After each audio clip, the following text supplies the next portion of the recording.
Hi friends, இந்த வீடியோவில் நம்ம என்ன டாபிக் பார்க்க போகிறோம் அப்படின்னா, ஒரு இன்டர்வியூ வந்து எப்படி நமக்கு வந்து ஏற்படுத்திக்கிறது, ஒரு சான்ஸை வந்து நம்ம எப்படி எடுக்கிறது அப்படிங்கிற ஒரு சிம்பிளான ஸ்டெப்பை வந்து நான் சொல்லிடுறேன். அதுக்கு முன்னாடி இந்த சேனலுக்கு நீங்கள் புதுசாக இருந்தீங்க அப்படின்னா ரெட் கலர் பட்டனை கிளிக் பண்ணி சப்ஸ்கிரைப் பண்ணிக்கிறீங்க. கூடவே இருக்கக்கூடிய பெல் ஐக்கனை வந்து ப்ரெஸ் பண்ணிக்கிறீங்க. அப்போ தான் நான் போடக்கூடிய வீடியோக்கள் அடிக்கடி நோட்டிஃபிகேஷனில் வரும். ஓகே, இப்போ வந்து ஃபஸ்ட்டு நம்மளுக்கு வந்து ஒரு ஜாப் தேவை அப்படின்னா வந்து ஜாப் வந்து சர்ச் பண்ணணும். இப்போ ஜாப் சர்ச் பண்ணுறதுல வந்து 2 டைப் இருக்குது. 2 டைப்பான மக்கள் இருப்பாங்க.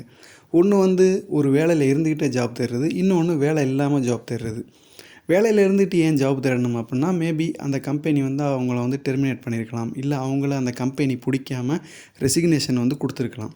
ஸோ இந்த இதில் 2ல் எது நடந்திருந்தாலும் சரி, டெர்மினேஷனாக இருந்தாலும் சரி, ரெசிக்னேஷனாக இருந்தாலும் சரி, ஒரு கம்பெனியை பொறுத்த வரைக்கும் நோட்டீஸ் பீரியட் அப்படின்னு ஒன்று கொடுப்பாங்க. அதாவது வந்து அந்த டெர்மினேஷனோ அந்த ரெசிக்னேஷனோ அப்ரூவல் ஆயிடுச்சு அப்படின்னா அதுலேருந்து ஒரு 30 நாள் வந்து ஒர்க் பண்ணுற மாதிரி சொல்லுவாங்க.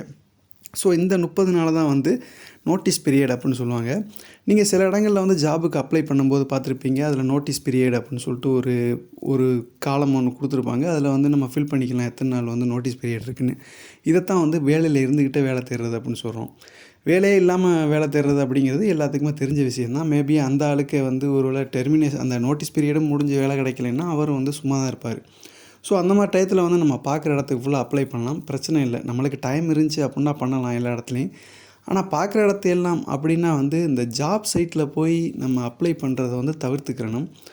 ஜாப் சைட் அப்படிங்கிறது வந்து இந்த வேலை வாங்கி கொடுக்குறேன் அப்படின்னு சொல்லிகிட்டே ஒரு சில ஜாப் சைட் இருக்கும். அதெல்லாம் வந்து போய் நம்ம அப்ளை பண்ணோம் அப்படின்னா அது தேவையில்லாத டைம் வேஸ்ட்டு தான் என்னை பொறுத்தவரை. கம்பெனியோட வெப்சைட்டில் போய் அந்த கெரியர்ஸில் அப்ளை பண்ணால் கூட ஓரளவுக்கு அதில் வந்து நம்மளுக்கு பயன் இருக்கும் அப்படின்னு நான் நம்புகிறேன். பட் நான் எல்லாத்துக்குமே ரெக்கமெண்ட் பண்ணக்கூடியது வந்து லிங்க்டின் மட்டும்தான் வந்து ரெக்கமெண்ட் பண்ணுவேன். எப்போவுமே நான் அதான் சொல்லியிருக்கேன். எனக்கும் வந்து பல டைம் வந்து அது வழியாக தான் வந்து ஜாப் கிடச்சிருக்கு அப்படின்னு. பட் லிங்க்டினில் வந்து நம்ம ஓப்பன் டு ஒர்க் அப்படின்னு சொல்லிட்டு நம்ம ப்ரோஃபைலில் வந்து ஒரு பேனர் மாதிரி ஒன்று வைப்போம். அது வந்து அதை நீங்கள் வச்சுட்டு நீங்கள் ஹெச்ஆருக்கு ஃபுல்லாக நீங்கள் கனெக்ஷன் கொடுத்தீங்க அப்படின்னா அவங்க என்ன நினப்பாங்க அப்படின்னா, இங்கே வந்து கனெக்ட் பண்ணோட இவர் வந்து நம்மள்ட்ட ஏதாவது கொஸ்டின் கேட்டுக்கிட்டே இருப்பார் அப்படின்னு சொல்லிட்டு உங்களை வந்து இக்னோர் பண்ணுறதுக்கான வாய்ப்பு இருக்குது. ஸோ அந்த ஓப்பன் டு ஒர்க் அப்படின்னு வைக்காமல் நம்ம வந்து கனெக்ஷன் கொடுக்குறோம் அப்படின்னா அவங்க வந்து அக்செப்ட் பண்ணிக்கிறதுக்கான வாய்ப்புகள் இருக்குது. இன்னொன்று என்னென்னா, ஒன்ஸ் ஒரு ஹெச்ஆரை வந்து நம்ம கனெக்ஷனில் சேர்ந்துட்டார், அவர் வந்து நம்ம இன்வைட்டை வந்து அக்செப்ட் பண்ணிட்டார் லிங்க்டினில். நான் சொல்கிறது லிங்க்டினில் உங்களோட இன்விடேஷனை வந்து அக்செப்ட் பண்ணிட்டார் அப்படின்னா, நம்ம எடுத்த உடனே வந்து அவங்கள்ட்ட போய் வந்து எனக்கு வந்து ஒரு ஜாபு உங்கள் கம்பெனியில் கொடுக்க முடியுமா, எதுவும் வேக்கன்சி இருக்கா அப்படின்னு வந்து நம்ம கேட்கக்கூடாது. அந்த மாதிரி நம்ம போனோம் அப்படின்னா அவங்க நம்மளுக்கு ரிப்ளே பண்ண மாட்டாங்க என்றைக்குமே. ஸோ இவங்கள்ட்ட வந்து எந்த மாதிரி மூவ் பண்ணணும் அப்படின்னா, ஒரு ஃப்ரெண்ட்லியாக தான் வந்து மூவ் பண்ணணும். அதாவது ஒரு டவுட்டு கேட்குற மாதிரி, ஒரு ஐடியா கேட்குற மாதிரி, வேறு ஒரு கம்பெனிக்கு நான் அப்ளை பண்ணியிருந்தேன், அதை நான் எந்த மாதிரி பண்ணலாம் அப்படிங்கிற மாதிரி நம்ம அப்ரோச் பண்ணலாம். ஸோ இந்த மாதிரி பண்ணுறப்போ மேபி அவங்களுக்கு ஒரு வேக்கண்ட்டே இருந்தாலும் உங்களை கான்டாக்ட் பண்ணி உங்களை வந்து அவங்க ஒரு இன்டர்வியூ கொடுக்கறதுக்கு, உங்களை இன்டர்வியூ எடுக்கிறதுக்கு உங்களை கூப்பிட்றதுக்கான வாய்ப்புகள் இருக்குது. அப்படி ஒரு வேலைக்கு வந்து உங்களுக்கு இன்டர்வியூவே சான்ஸ் கிடச்சிருச்சு அப்படின்னா சிவியை வந்து என்றைக்குமே ரொம்ப பெர்ஃபெக்டாக வச்சுருக்கணும். சிவி வந்து வேர்ட் ஃபைல்லையும் இருக்கணும், பிடிஎஃப் ஃபைல்லையும் வச்சுருக்கணும். வேர்ட் ஃபைலில் இருந்துச்சு அப்படின்னா அதில் வந்து நல்ல அந்த அலைன்மெண்ட்ஸ்லாம் வந்து ஸ்ட்ரைட்டாக இருக்கா அப்படிங்கிறத வந்து கவனிச்சிக்கணும். இது போக இந்த ரெஸ்பான்சிபிலிட்டிஸ் என்னென்ன மாதிரி ஒர்க்லாம் நம்ம இதுக்கு முன்னாடி பார்த்துருக்கோம், அல்லது எதுக்கெலாம் நான் எனக்கு வந்து திறன் இருக்குது அப்படின்னு நம்ம மென்ஷன் பண்ணும்போது கரெக்டாக உங்களோட ரோல்ஸ் அண்ட் ரெஸ்பான்சிபிலிட்டிஸ் என்ன மாதிரி ஒர்க்கோ அதை பற்றி மட்டும்தான் வந்து மென்ஷன் பண்ணணும். அந்த இடத்துல நம்ம பண்ணின சாதனை மாதிரி தேவையில்லாத விஷயங்கள்லாம் வந்து அதில் போய் சேர்க்கக்கூடாது. நான் நிறைய சிவியில் வந்து அந்த மாதிரி பார்த்துருக்கேன். இந்த பிளேயிங் பேட்மிண்டன், டென்னிஸ், கிரிக்கெட் இதெல்லாம் அவங்களுக்கு தேவையில்லாது. வேலைக்கு எடுத்ததுக்கப்புறம் அவங்க என்ன நம்மளை கிரிக்கெட் விளையாட கூட்டு போக போகிறாங்க, கிடையாது. ஸோ நம்ம வந்து சிவி வந்து ரொம்ப பெர்ஃபெக்டாக இருந்துச்சு அப்படின்னா கண்டிப்பாக வந்து ஜாப் வந்து கிளிக் ஆயிரும். நம்ம எக்ஸ்பீரியன்ஸை பார்த்தே ஒவ்வொரு கம்பெனிலையும் ஒவ்வொரு ஹெச்ஆரும் வந்து கணிச்சிடுவாங்க, இவருக்கு இந்த அளவு தான் நாலேஜ் இருக்குது அப்படின்னு. ஸோ எக்ஸ்பீரியன்ஸ் இல்லை அப்படின்னாலும் அட்லீஸ்ட் ஒரு சிவியாச்சும் ஒரு நல்ல பெர்ஃபெக்டாக இருந்துச்சு அப்படின்னா நம்ம வந்து கண்டிப்பாக வந்து செலக்ட் ஆகிடுவோம்.